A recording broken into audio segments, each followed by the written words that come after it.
Hello, hello. Yes, evening. It's a fun evening. We have 3 different guests tonight. Yeah. So we've got lots to do, lots to say, and we want your comments too, because of course your input on all things St. Thomas is important to us. But great big things to talk about. Absolutely. One of which is a Mother's Day weekend that's coming up at Harris Flower Farms. Yes. And we have Janice Harris here to talk about it. Yeah. Okay, let's just move on then. No, Janice, tell us about, this is really the start of the growing season or the summer season. I know you guys have been working hard regardless, but with Mother's Day, it's always kind of the opening. It's kind of like our Christmas. Yeah. Yes. It's definitely busy and lots of flowers blooming, and everybody wants flowers for this weekend. So that's great. We're ready for it. Excellent. Yeah. And how can people get these flowers? Yeah, right at the farm. We have our flower cart open at the farm on Saturday from 9 until 1. So people can come right up to the farm. I can buy a whole cart? This is incredible. No. You can, sure. Just get in line. And then we're also at the Horton Farmers Market, which opens for the main season this weekend. On Mother's Day. Yeah, it's always Mother's Day to November. So we'll be there again this season. It opens at 8 o'clock. So 8 till 12, we'll be there. And then we also take our flowers to Briarwood Farm Market. And then lots of orders through our website and that already. So yeah, lots of flowers going out. Okay. We know enough of us will either those with very young kids who will have to do Mother's Day shopping for them now have a better chance of actually doing it right?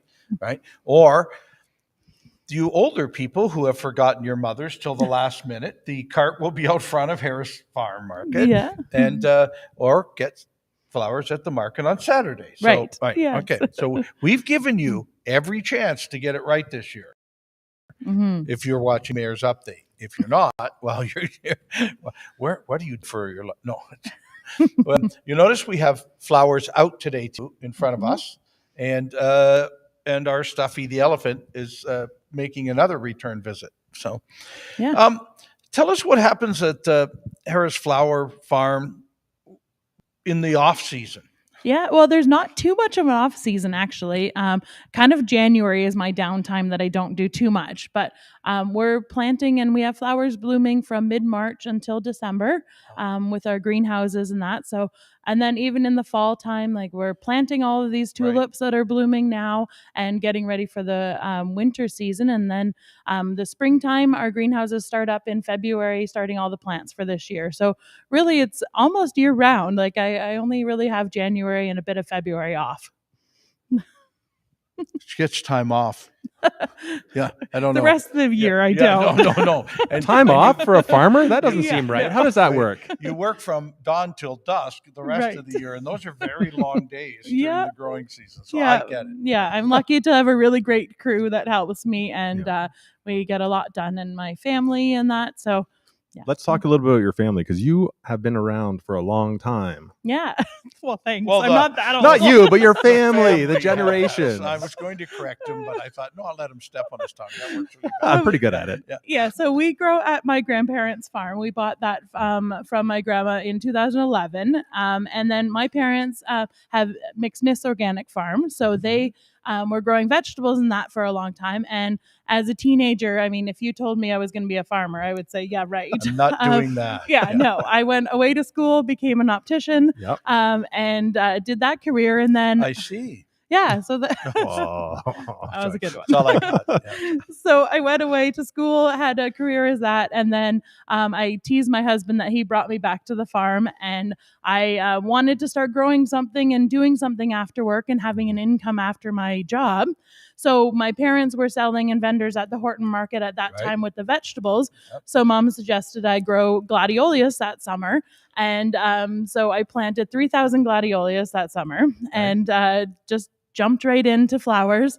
So then every year we added more and more, and now we grow about 6 acres of flowers on our farm. Well, that's a lot for flowers, Yeah. right? Yeah. Okay.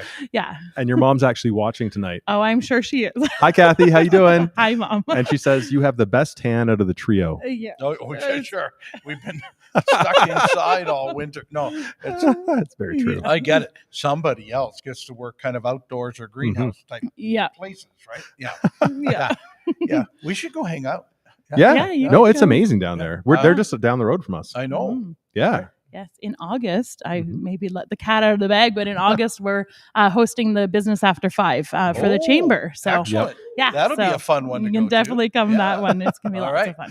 Okay. So fun. Yeah. All right. Well, Janice, thanks for joining us, and thanks for being a Thanks. sponsor for this Right. month's Mayor's Update. Thank you. And so we'll see you at the market, or we'll Yes. see you through the summer, and certainly at the August Business After 5. Now that Yeah. you've told us, we'll keep telling people it's Awesome. coming. I'm looking forward to it. So are we. All right. We're going to cut to commercial break, and then we'll be right back with our next guest. Are you looking for a one-of-a-kind gift for a family member, friend, colleague, or long-serving community member? Then look no further. I can create the perfect piece of art to bring joy into their lives. Fire me an email at grayden@langstudios.com or give me a call at 647-269-4415. I look forward to talking to you and creating a unique piece of art that will be treasured for years to come. You and I, we were meant to be. I feel it in my soul. Feel it in my soul. Never said. And we're back. Yes, and with a new guest. Absolutely. Right. Well, Tom, great to have you here. Thanks for having me. We're going to talk about what you do for a living and let the people know. Well, I actually own Raw for Pets, Yes. just on the edge of town there. We actually have in our place that we actually process all our own food, treats, and supplements on site, and we have the retail store on there.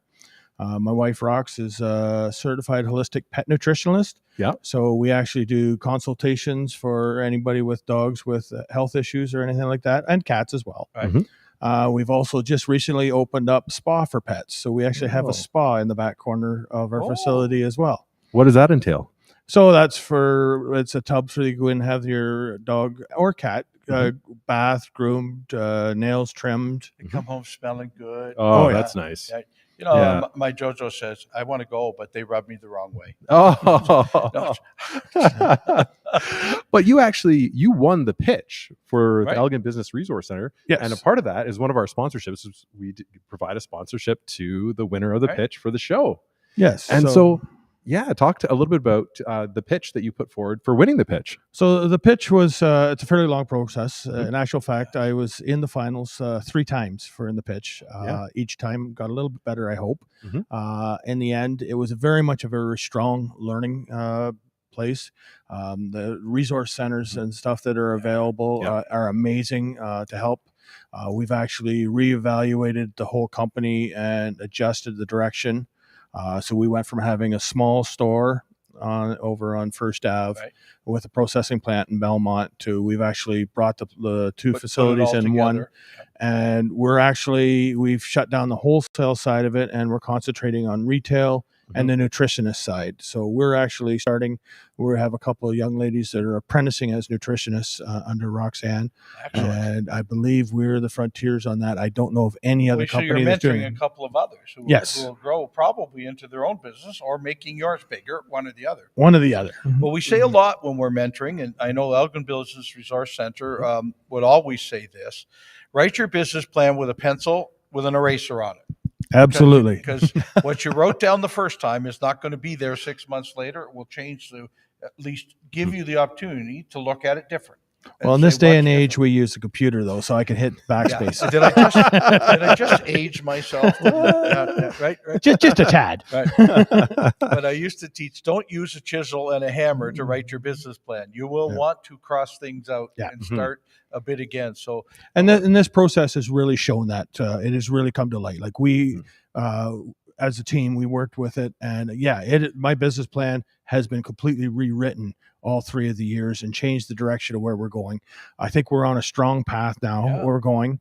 We're actually with the winning of the pitch. We've bought a meat chipper. The electricians are actually wiring it in as of this week, so it should be up and running by the end of this week, which will help with the efficiency and everything in the back. And it's a strong Take some effect. labor away and add some It's safety. efficiencies. It also makes it a lot safer. So our guys are not working with an open blade anymore. Right. The meat will be cut up inside a contained box. So there's going to be a lot of benefit on that side of it. So it's like I said, and with the retail store, like it's actually where we are now. We actually have a fairly large store, and we've started pairing up with a lot of local vendors in the area, and they're putting some of their product in on consignment at our store. We're actually hosting a vendors market this Saturday at our location. Very cool. Gotta go there now after the That's the right. other market. I may never get home on Saturday. There you go. Well, we have some camp. We got a camper around back there if you bring need to. flowers, I'll be okay. There you go. Yeah. We've actually got your team online. They're saying hi, Tom. Oh, hey. And there's a question in for you too from Brett Longfield. He's saying, what would Raw for Pets suggest as the key to success with the pitch? So the key to success is do your business plan up with an actual plan in place. Okay, it's something that have something in place that you're going to use with the winnings. The biggest thing with the pitch to win in the pitch is just to participate. Yeah. Okay. The winning, yes, it's right. It's great, but it's the participation and the learning. Tap into the ERBC and learn what they could teach you, helping you develop the business. Like it's unbelievable, the benefits, and then the networking that you learn dealing with the different people as well. So in actual fact, just participating in it is thing. But the thing is to focus and actually have a target plan so that it's an actual where you're heading. What's the next step if we get this big? Yeah, and don't say step regardless. I'm going to run an ad on it. That's not good. You need to have an actual target in mind, and it has to be a realistic target and a target that's achievable, and that will benefit both your business as well as the community. Yeah. Well, Tom, if I can ask you as the mayor and a local business person myself, don't stop mentoring. It is what makes our community even more valuable. I've and I know you've run into it too. Other people want to go into business for themselves.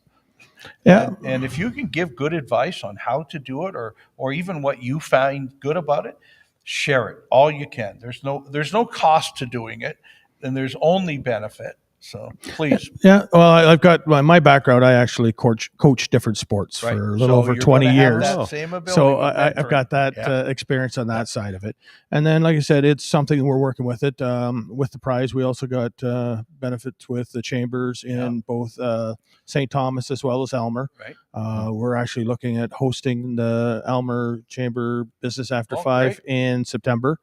I'm trying to twist Sarah's arm for the ERBC so that we can have promote the pitch at the same time as well as that. Thing. Very good. Each year it's becoming bigger and bigger. And they've got you've done a few years of the pitch. So I've been 3 years. This is actually the 10th year. So this is going to be bigger and better, is what I'm told. And with Sarah at the helm, I truly believe that I think we'll see some Sarah effect on the whole organization, and that's not bad from Kevin. It's she started out as a winner of the pitch as well, so she's actually a past winner as well. So she has a lot to bring to the table, but she has a really strong team, and she knows how to use the team to get help the benefits. Absolutely. Yeah. All right. Well, Tom, thank you so much for joining us. Thanks for bragging on your business a little bit. No problem. Saturday, head on out to Raw for Pets. Yeah. Right. And I've got to go see. I've got 3 puppies, and I better come out and see what's going on. We actually have a photographer there. You can get a picture taken with your puppies too. Whoa, there you go. They know they're good looking. That's the problem. Right. All right. Well, we're going to cut back to our commercial break. Tom, thanks again. We'll see you after the break. Okay. We'll see you. Are you looking for a one-of-a-kind gift for a family member, friend, colleague, or long-serving community member? Then look no further. I can create the perfect piece of art to bring joy into their lives. Fire me an email at grayden@langstudios.com or give me a call at 647-269-4415. I look forward to talking to you and creating a unique piece of art that will be treasured for years to come. You and I, we were meant to be. I in my soul. Feel it in my soul. Never said.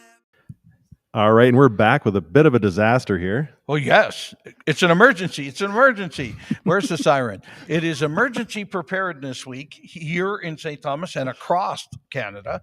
And so we thought we should have Stephanie Parker here with us from Salvation Army. And they're having a really neat event this Friday. Let's start with the event, and then we'll talk more about emergency preparedness. Okay, what's happening Friday? So Friday, the Salvation Army is hosting an emergency preparedness barbecue. We invite the community to come out, see some flyers and tips and tricks for things that you should be prepared for in the event of a disaster. We don't want to think about emergency services come. They are, yeah. So the fire department will be there, barring any emergencies, and the police department. And, yeah. Well, and if there's any trouble, we have them, right? Absolutely. But EMS and the rest, if possible. Correct. And you never know what you're going to get, because obviously if something does happen, the fire crew does have to leave, or the police do have to leave. But I've been, I think the last 2 years in a row I've been, and there's, popcorn or a bit of a barbecue. And so it's fun for the kids. And there's no face like a young kid getting to climb into a fire truck for the first time. And I mean, at 68, I had a great deal of fun doing that. It was, okay, they told me to get out and quit pushing the kids. Wow. But it's just incredible to see the faces of kids who get in the police car or push the siren button or have some fun. And it's being marketed as a messy church carnival. Yeah. So we've invited all of our youth as well. So actually monthly we try to host a messy church event, invite all of our youth in. So it is a free meal. So there's hamburgers, big hot dogs, some popcorn, water, cotton candy, all the fun stuff. Right. Now where? And what time? 380 Elm Street, so the Salvation Army Church, down there in our back lot. Parking is going to be a little bit dicey. Oh, you can find something in the neighborhood. Walk over. I drove down that side street the last year, and there was somebody who just had no cars in their driveway, and I thought, well, this will work. I'm the mayor.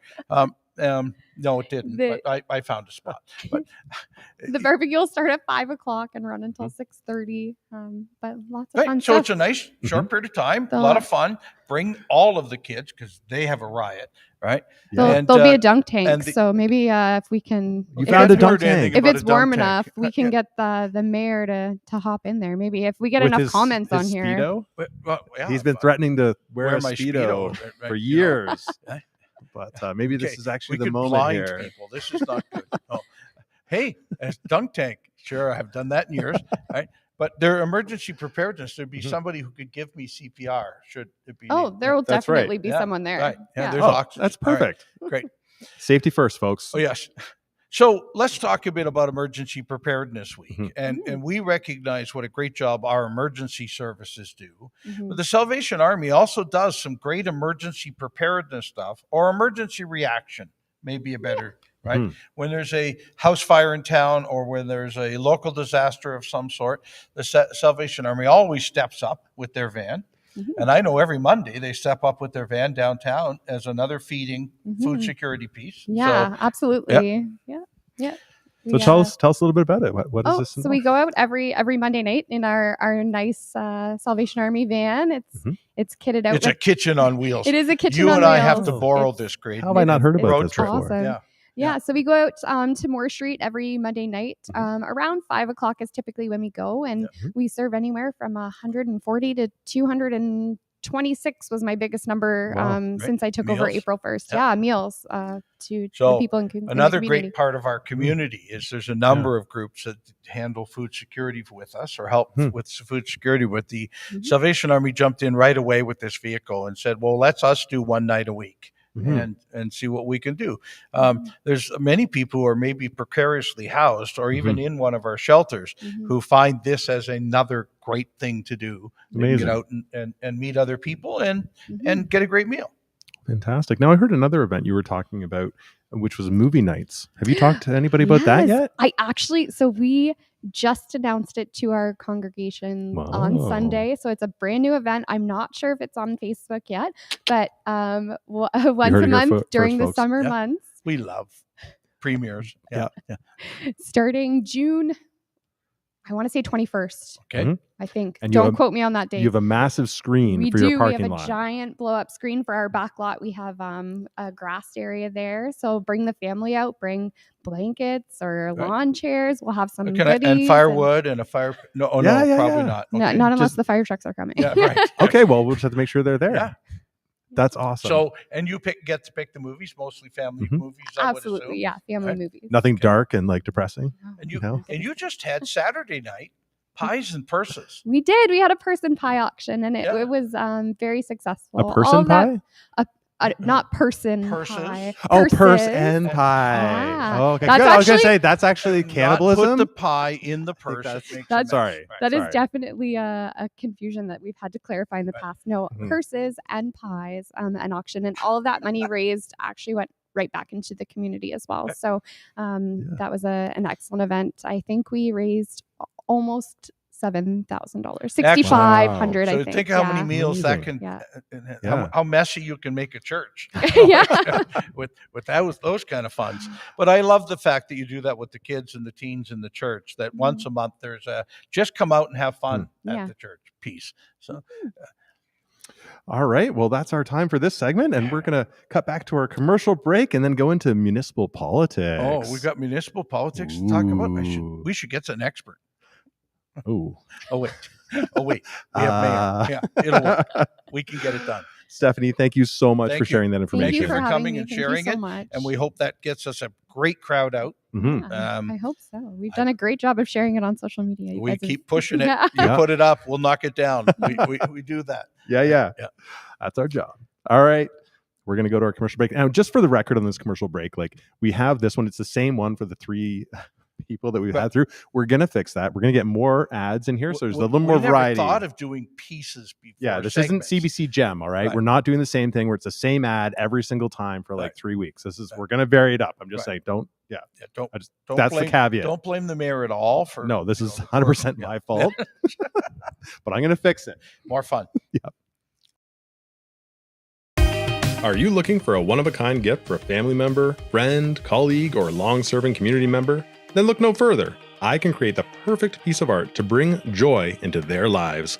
Fire me an email at grayden@langstudios.com or give me a call at 647-269-4415. I look forward to talking to you and creating a unique piece of art that will be treasured for years to come.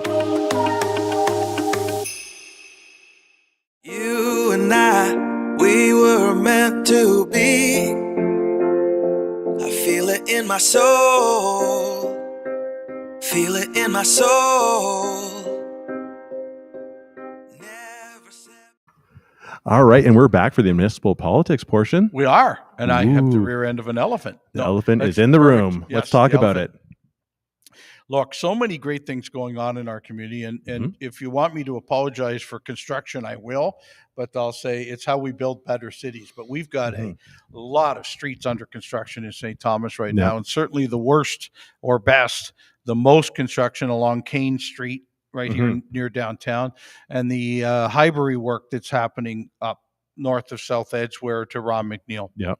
That is going gangbusters right now. Well, and they're going fast.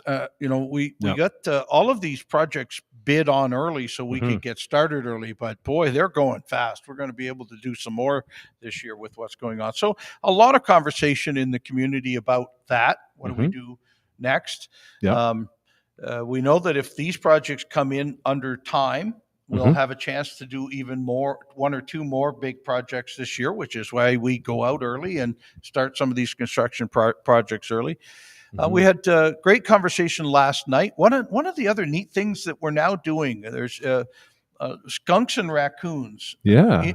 Certainly urban skunks and raccoons are more prone to get distemper. And so we're going to let you call our animal service people about it too. Right. And we're working with a couple of the animal rescue groups on how to best deal with that. No, it's good that you're handling those, but What about the coyotes? Yeah, okay, that was the joke last night.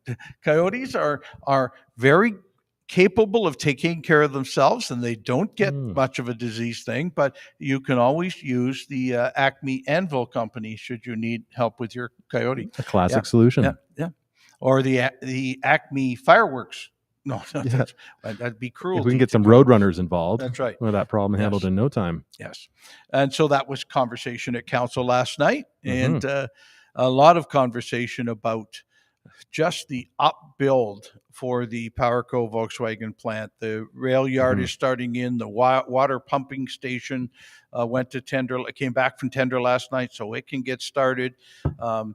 We're still working on the new wastewater treatment plant and a lot of things that go with the amount of the construction that's needed in the PowerCo Volkswagen area. And there's a bit of a celebration going on. We didn't get a chance to talk about it last week, but what has St. Thomas achieved that very few other communities have not? Well, we have achieved through our Build to Zero homelessness piece another milestone that other communities are not yet at. Very few are, if any. And we continue to work strongly towards build to zero on homelessness, but we reached a 30% milestone over the last 2 years, and we're being recognized for that too. And we couldn't have done it without great groups like we already have in town, the YWCA and the CMHA.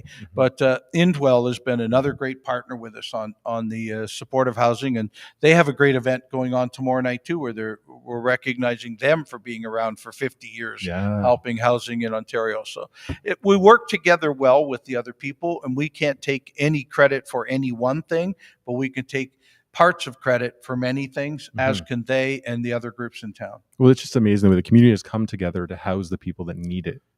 It's been fantastic. And speaking of housing, there's some dialogue going about the housing that's going to go onto the new rail yards. I'm sure you're involved with that, but they've asked some of us to participate in talking about how we would like to see that developed with the development that's coming. So if anyone who's watching have any ideas, let us know and we'll pass that on to the committee. Through the railway group, the owners of the Railway Museum, they own that land, and there's conversation about what to do with the rest of the land. And Doug Terry has committed some funds to helping a number of Fanshawe students give us some concepts as to how that land could look, and we'll continue to look at it. The city said we're going to throw our land in the mix to see what we get.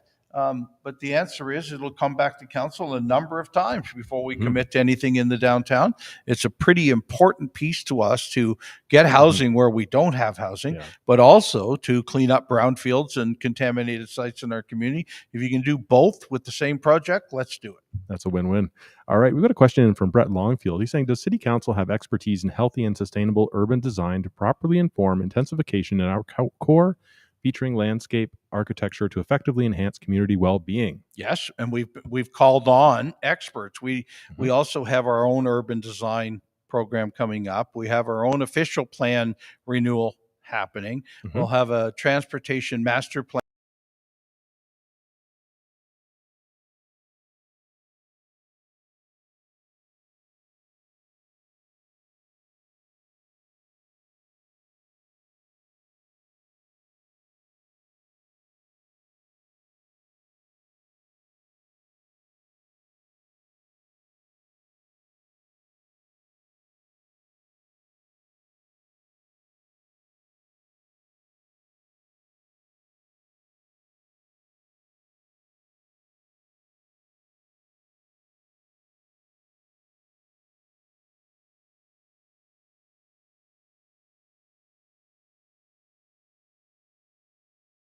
Had just cut out there.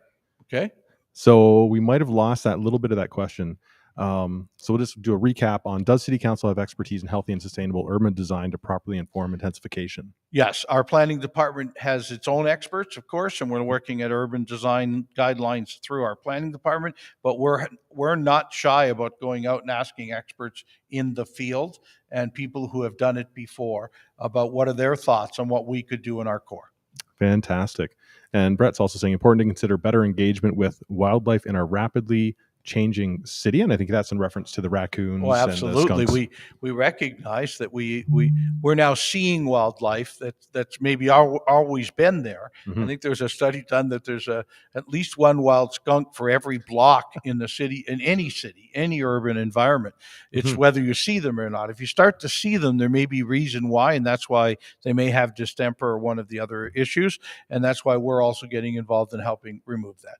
Very good. And one final question here before we end for the evening is Brett has a question, and it is, what did Walter Kem have to say about the rail lands at the urban design competition presentations? Are you familiar?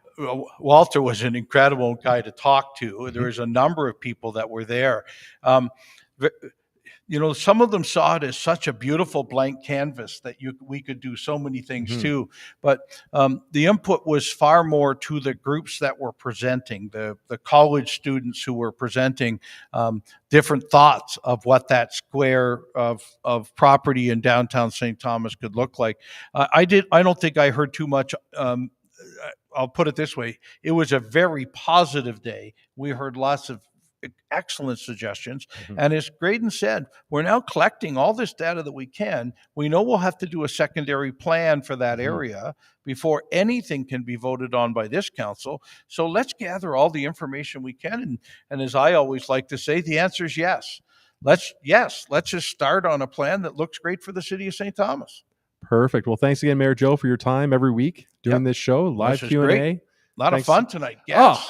Thanks to all our guests for coming on, and the sponsors and our viewers and everybody. And we'll see you next week. Yes, next week.